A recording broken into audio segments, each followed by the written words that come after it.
What up guys, Nick here from Nick's Taxes. Thanks so much for tuning in.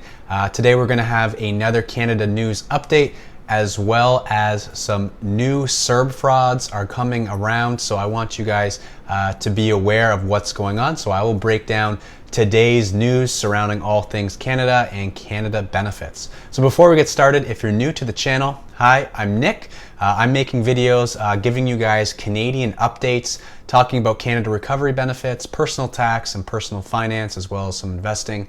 So if that's of interest for you, I suggest that you hit that subscribe button and hit that notification bell to let you know when new videos are coming out. I'm doing my best to keep you guys as updated as possible. So let's jump right into the content. Today, as of Tuesday, Alberta has added some tough new restrictions because they have 13,349 active cases of COVID-19, and they've banned all indoor social gatherings. BC also saw a record high 941 new cases, and more activities are restricted in that province. More restrictions are also coming to Nova Scotia, as the province reported 37 new cases. The Yukon has decided to make masks mandatory in all indoor public places. None of it is this area that has a lockdown now. And there's been over 100 tickets issued in Manitoba for violating the province health orders. So this is your news update. Let's jump into some of the details here. So as of Tuesday, Alberta has announced new COVID restrictions, including prohibiting all indoor social gatherings.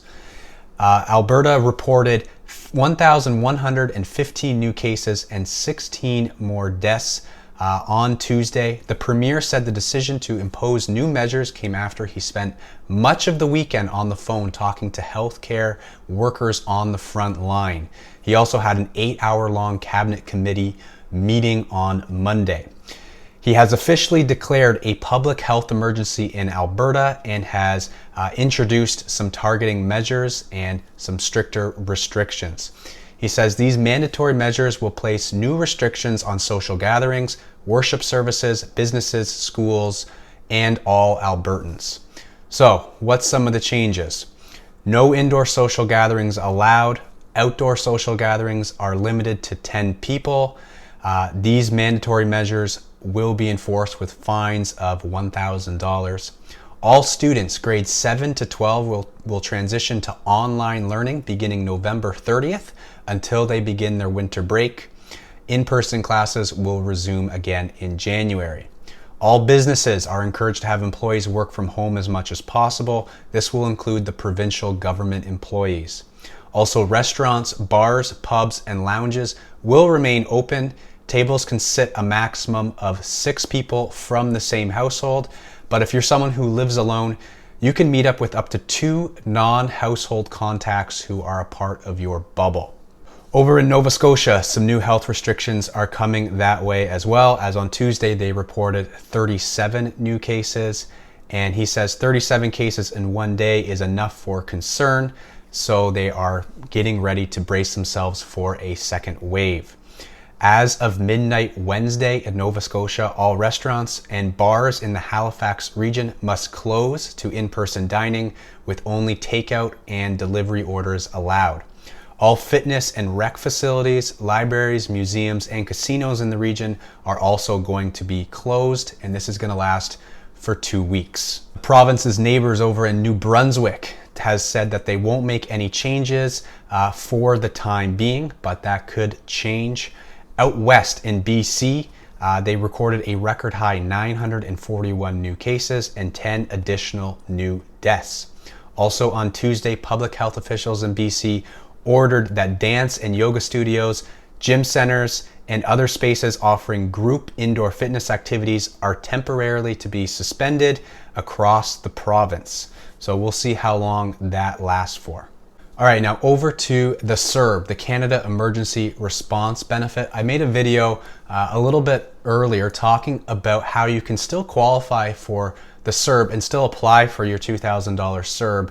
If you actually qualified for that period, you're still able to apply retroactively. But if you are looking to do that, you need to do that soon, as applications are going to be closing very shortly. But right now what's happening is there's been a report of fraudulent text messages going out to people's cell phones. And what's going on is they are pretending to be the CRA and saying that your CERB application has been withheld and that you must click on this link to release your CERB.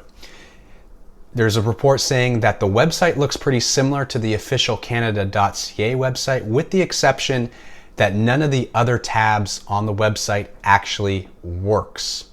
It indicates that you've applied for the CERB from November 16th to November 21st, 2020, and asks individuals to upload identification, financial statements, and utility bills. Obviously, the CERB, if you've watched my videos, know that the CERB ended back in September. So a CERB period from November 16th to the 21st is not a realistic CERB period. And obviously with the website not having different tabs open is another big red flag. Do not expect the CRA to send you a text letting you know that your CERB has been withheld. Canada and the CRA are not doing that for the CERB, nor am I aware of them doing that for the Canada Recovery Benefit. So if you do see these text messages coming to your cell phone, you are best to report it or delete it. Do not click on those links. If you're unsure if you've received your CERB, you can check online on your CRA website or check your bank account to see if your money has actually been deposited. But this is your Canada news update for Tuesday, November the 24th, going into Wednesday. I'm Nick from Nick's Taxes. Thanks so much for watching. If you've made it this far, I just ask that you give this video a thumbs up. And again, consider subscribing as it helps my channel grow. Thanks so much for watching. And if you have any comments, please leave them in the comments section below. And I will see you guys in the next video. Stay safe, wash your hands, and of course, happy taxing.